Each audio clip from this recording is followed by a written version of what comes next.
Hello and welcome to this little add-on kind of tutorial here for you today, guys. My name is DanRobzProbz and this is for anyone who's actually using the Shulker Runtime Identifier with their custom entities.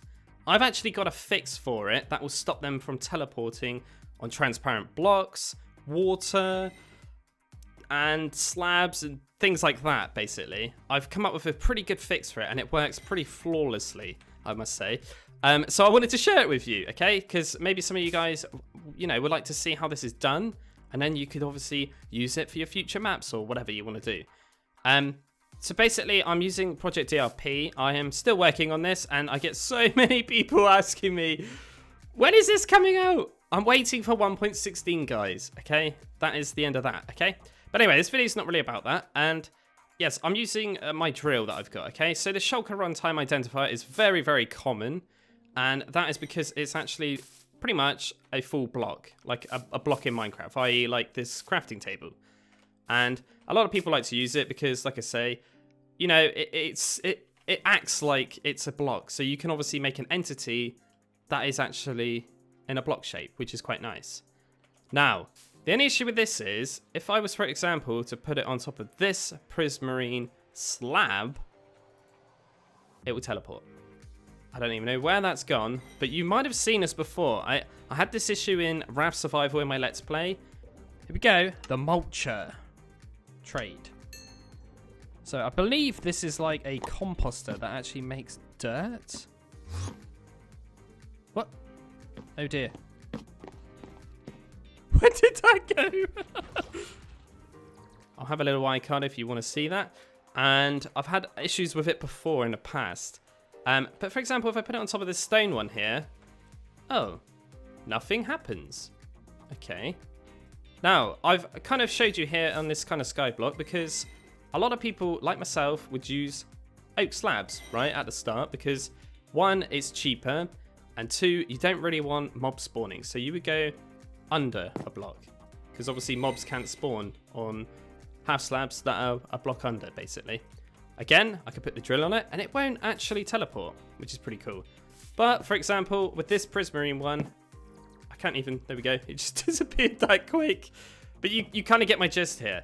What I've actually done is managed to figure out a way to stop these guys from teleporting on these kind of blocks now. And that is basically what I wanted to show you today. Oh, there's one all the way down there, look.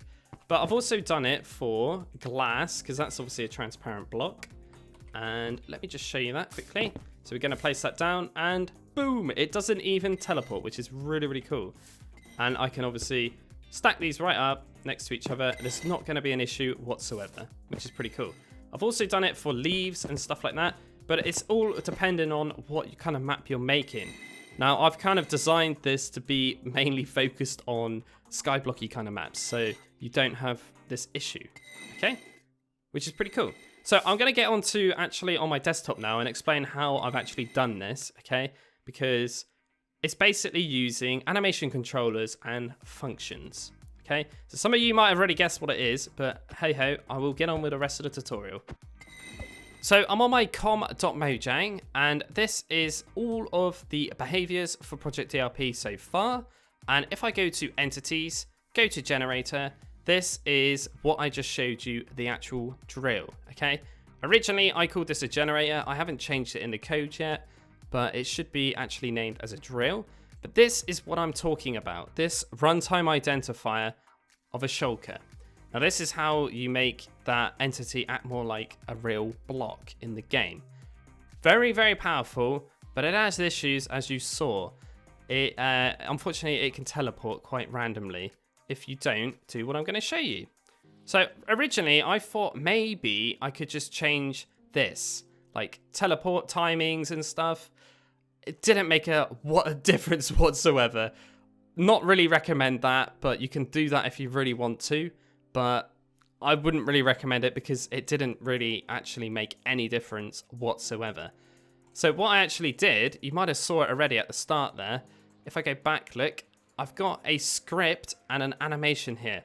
So I'm actually going to be running a command from this entity using animation controllers, okay? So if I go back here and go back again, go to animation controllers, and I got one here called drill. This is all I'm doing. I'm constantly double running a function whenever there's a drill anywhere in the world, okay? The drill is the generator. So what this 1.0 means will just mean it's constantly checking and running that, like constantly on ticks basically. This will not generate any lag, by the way. It's completely lagless. And yes, I'm just running a double function, as you can see, like this, okay? And then I'm going to just show you quickly the actual function here. If I go to drill, this is it, as you can see. So what I'm doing is basically running this command forever. So it's constantly checking if there is a wooden slab under it, if there's a stone slab under it, if there's some carpet, if there's some leaves, if there's hoppers, because hoppers make them teleport as well. And then there's water and flowing water. And all I'm doing is executing at S. Don't put at E because that will generate tons of lag. Do not put at E. Put at S because you're executing the command from itself to teleport itself in the same place. Now, I do need to mention something here. You might have noticed it already on the actual video. Yeah, the only problem with this is you're going to be hearing a lot of teleporting. So what I've actually done is, I will just show you this quickly. I go on to sounds here. This is the only part of the resource you might consider using. And there's a teleport sound for when a shulker mob basically teleports. I've just set the volume to 0 to stop this sound because you will hear... I don't really know how to explain it properly, but you will hear a lot of teleporting otherwise. So it's best to get rid of that. So unfortunately, if you go to the end and do some end raiding and see shulkers, you're not going to hear them teleport. But they're noisy anyway. They make some really weird noises. So you're not exactly going to miss the teleporting sound probably. But all in all, guys, that is pretty much it. And I hope that this little kind of guide tutorial thing here helped you understand how to fix the horrible teleporting issue with the runtime identifier of the shulker. Anyway, I'm DanRobzProbz. Thank you very much for watching, and I shall catch you next time. Bye!